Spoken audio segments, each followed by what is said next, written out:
Hello, everyone, and welcome back to the GSMC Fantasy Sports Podcast. I hope you enjoyed that first segment of Micah Parsons because he truly is someone who I believe is going to be in the reckoning for the number one overall pick in most IDP drafts.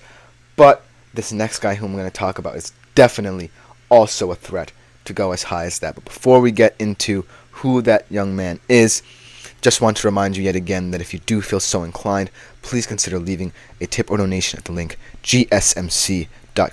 It is a huge support to both me, my fellow podcasters, and ultimately the network as a whole. So anything you leave is greatly appreciated. Without further ado, let's jump right into the fantasy player profile of TJ Watt, another special young linebacker in this league. We've already seen the impact he's having on the league defensively, especially on a Steelers defense that prides itself on being the best unit on this team, that prides itself on helping this team grind out victories when their offense really hasn't been as good as, prior Steelers offenses. And so, when I'm looking at TJ Watt and comparing him with Micah Parsons, yes, Micah Parsons is more versatile, but TJ Watt just gets so much production because he understands that everyone around him can impact the game as well. He plays with a desire not to get a sack, or get an interception, or force a fumble. He plays with a desire to help his defense. And that's kind of the difference here. That's why I kind of lean more towards TJ Watt as a linebacker who you want in an IDP draft. And let's jump right into why. So we obviously know in 2021 he won the Defensive Player of the Year award. Throughout his career, he's accumulated 1,106.5 fantasy points in IDP. That is a lofty number.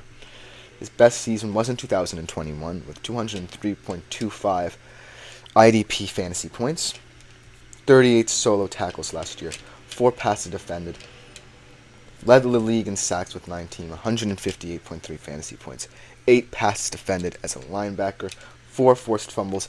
That was 5th in the league. Also had an interception. And so, overall, production-wise, TJ Watt is beyond Micah Parsons right now. And he's proven himself in this league. But I think that there are more caveats that come with the baggage of TJ Watt. And it's not to do necessarily with himself or the player that he is or the person that he is. It's more to do with the personnel that's surrounding him with. And when I look at the Steelers and compare with the Cowboys, the Steelers' personnel that they have at their disposal, I think, is way not as talented, but certainly feels like they're piecing together players that fit around a certain structure, a certain mindset, a certain trait or attribute. They don't have another TJ Watt, so to speak. But just this past offseason, I think they added a guy who's just going to be as integral to what the Steelers defense can be this year as TJ Watt. And that is Patrick Queen. Because he's finally someone who can take the pressure off TJ Watt, but also was kind of the quarterback of the Ravens defense. So he was not necessarily a second fiddle player in that Ravens system. And the Ravens defense last year was one of the best in the league, if not the best in the league in people's opinions. And so, looking at the depth the Steelers have in defense, they're certainly built more about physicality and grit in the way. They still play the 3-4 defense, but last year was also the year that they play a lot of dime and nickel packages, which shows kind of a shift with the secondary, which, ironically enough, is one of the weaker units in that, in my humble opinion, in that Steelers defense. They have some strong players. Minka Fitzpatrick, shout out to him, went to my high school. They have some strong players in that secondary, but it's certainly not featured as prominently, so to speak, as the grit they have in that front seven. Outside of TJ Watt, really, they didn't have a guy who really pops out at you. I mean, they have Larry Ogunjobi as a defensive front player. They have Cole Holcomb. He's an interesting hybrid kind of linebacker who I like in coverage, but hasn't really proven himself. And Alex Highsmith is just like a do-it-all, every-man kind of linebacker. But adding Patrick Queen in many ways makes a lot of sense, but it also hinders what TJ Watt brings as a leader to this team. Because the reason TJ Watt is able to produce at such a high level, get the stats that you need in IDP, is because he cares about this team, because he's the leader of that defense, because he understands the nuances that the defensive coordinator Terrell Austin wants to implement. Terrell Austin's also a young defensive coordinator, so it's his second year, and he's implementing this defense, and he really needed TJ Watt to come forward and help these players understand the nuances of it. And the reason why I bring up the only caveat being Patrick Queen is because Micah Parsons, in comparison, really is kind of all on his own. When I think of that front seven for Dallas, I just think of those three guys: DeMarcus Lawrence, Odigizua, and Micah Parsons, because each of them combine the traits you need in your front seven to succeed, especially in, say, a 3-4 defense or a 4-3 defense even. With the Steelers playing more of a 3-4, they have more opportunities to create from the linebacker position. And so, TJ Watt is still perhaps the number one linebacker. He's going to be the guy who ultimately makes the decisions in that front seven in terms of how you play. He's going to be all over the field, creating opportunities, getting to the football, ultimately helping his teammates. But Patrick Queen can do that as well. And he really fits the mold of what the Steelers want as kind of an anchor in that linebacker group. In a 3-4 defense, linebackers certainly have the choice. They can rush the passer, they can drop into coverage, they can do whatever they want. They can go sideline to sideline.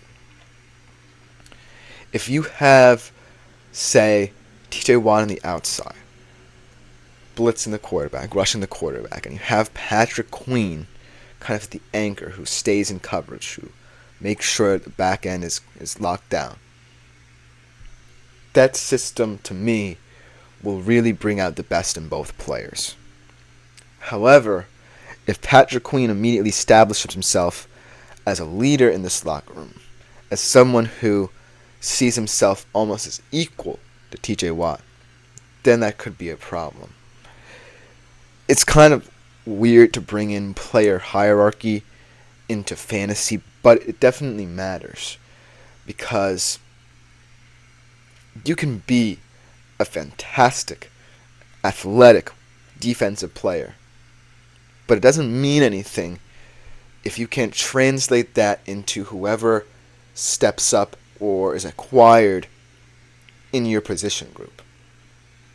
Because there has to be some sense of delineation of who is going to play what role. Because it's all fine and dandy when you know you're the leader, and you know that you are going to be the everyman in that system. And that's what TJ Watt was. That's before Patrick Queen got here. Patrick Queen is a perfect 3-technique player. He is a leader, and he is going to come in, and who knows, maybe he frees up more space for TJ Watt to put up the production people want in IDP leagues, and that could certainly be the case. In fact, I view that as the only case as to what can happen, because it would just make perfect sense. But sometimes there's no gray area in how to define defense, because you have so many defensive systems you can play. You look at the players you have, and you line up the way that suits them. But in many ways, the best moments that a defense plays come out of structure. And Patrick Queen coming into the Steelers certainly feels like it will add structure, but it can also be kind of a chaotic dichotomy here, where you have to view both players through the lens of them being very specific in terms of the areas they perform in. Do you believe that Patrick Queen will allow TJ Watt to do what he does best and rush the passer? Or do you believe that Patrick Queen, as that anchor, will have more say in how the linebacker group plays? And so it certainly seems like the Patrick Queen move was about fit, but it also could be more about value. And I think both of these players are valuable, and I really hope and pray that they're allowed to do what each of them are comfortable with. The player hierarchy, at the end of the day, really matters in terms of how we view these players through a nutshell. And I would certainly say that TJ Watt, I'm more confident in drafting in terms of Micah Parsons. He's ahead of him statistically.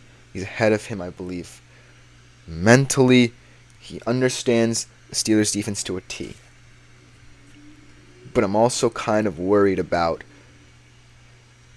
what fit versus value is going to mean for the Steelers' defense, especially with a coordinator who seemingly is allowing all these players to have a lot of control over what they run. So, with these two linebackers, I really think they're the cream of the crop. But tread carefully with both of them, because they both have deeper internal issues and conflicts within their teams that might hinder them. But that should just about do it for those two linebacker segments. We're at the midway point of the show. Coming next, one of the most feared edge rusher in the league comes into question in my player profile series. You don't want to miss this as I talk about one of my favorite defensive players as a whole when we come back on the GSMC Fantasy Sports Podcast. Looking for your daily fix of sports talk without having to pay for it? GSMC Sports Network is available